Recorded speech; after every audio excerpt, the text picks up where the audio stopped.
दोस्तों डीआरडीओ की तरफ से आज एक ऐसा कारनामा किया गया है जिसने हाइपरसोनिक मिसाइल के मामले में रशिया को पीछे छोड़कर भारत को दुनिया का नंबर 1 देश बना दिया है। डीआरडीओ के इस कारनामे को देखने के बाद अब पूरी दुनिया डीआरडीओ का लोहा मानने पर मजबूर हो चुकी है। दरअसल पूरा मामला कुछ इस प्रकार है कि कल डीआरडीओ की तरफ से अपने स्क्रैमजेट इंजन की ग्राउंड टेस्टिंग को सफलतापूर्वक पूरा कर लिया गया है। इस टेस्टिंग के दौरान डीआरडीओ ने अपने स्क्रैमजेट इंजन को 1000 सेकंड के लिए अपने स्क्रैमजेट इंजन को चालू किया था। जो लोग स्क्रैमजेट इंजन के बारे में कुछ भी नहीं जानते हैं वो केवल इतना समझ लीजिए कि इस समय जो हाइपरसोनिक मिसाइलें बनाकर तैयार की जाती हैं उन मिसाइलों के अंदर स्क्रैमजेट इंजन का ही इस्तेमाल किया जाता है। इस टेस्ट की इंपोर्टेंस को जानने से पहले आपका ये जानना जरूरी है कि हाइपरसोनिक मिसाइल कितने तरीके की होती हैं और इन मिसाइलों का इस्तेमाल किया किस कंडीशन में जाता है। बेसिकली जो हाइपरसोनिक मिसाइल होती हैं वो 3 अलग अलग तरीके की होती हैं, जिसमें से पहली हाइपरसोनिक मिसाइल तो बैलिस्टिक मिसाइल होती है और इस कैटेगरी की इस समय भारत के पास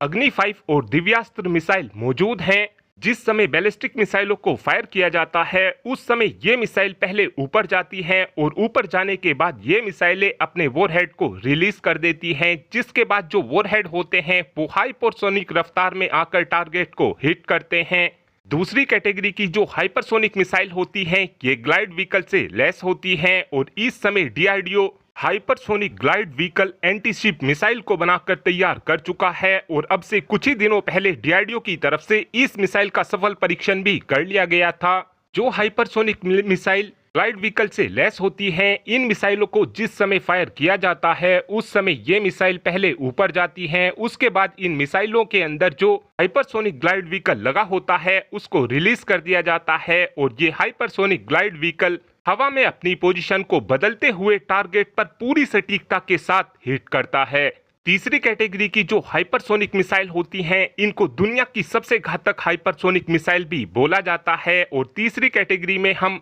हाइपरसोनिक क्रूज मिसाइल को रखते हैं। जो हाइपरसोनिक क्रूज मिसाइल होती है ये काफी नीचे उड़ान भरती है, जिस कारण दुश्मन देश अपने डिफेंस सिस्टम और अपनी रेडार की मदद से इन मिसाइलों का पता नहीं लगा पाता है। जिस समय किसी भी क्रूज मिसाइल को दागा जाता है उस समय जो क्रूज मिसाइल होती है इनके अंदर जो इंजन लगा होता है वो लगातार चालू रहता है, जिस कारण ये मिसाइल काफी ज्यादा फोर्स के साथ टारगेट को हिट करती हैं। हाइपरसोनिक क्रूज मिसाइल की कैटेगरी में डीआरडीओ HSTDV यानी कि हाइपरसोनिक टेक्नोलॉजी डेमोन्स्ट्रेटर व्हीकल को बनाकर तैयार कर चुका है। इस मिसाइल के अंदर जो स्क्रैमजेट इंजन लगा हुआ है इस इंजन को डीआरडीओ की तरफ से 20 सेकंड के लिए चालू किया गया था। इस समय वर्ल्ड की सबसे बेस्ट हाइपरसोनिक क्रूज मिसाइल की बात की जाए तो उसमें रशिया की ज़िरकोन मिसाइल का नाम आता है। ज़िरकोन मिसाइल के अंदर रशिया ने जो स्क्रैमजेट इंजन लगाया हुआ है इस इंजन को 120 किलो सेकंड के लिए चालू किया जाता है।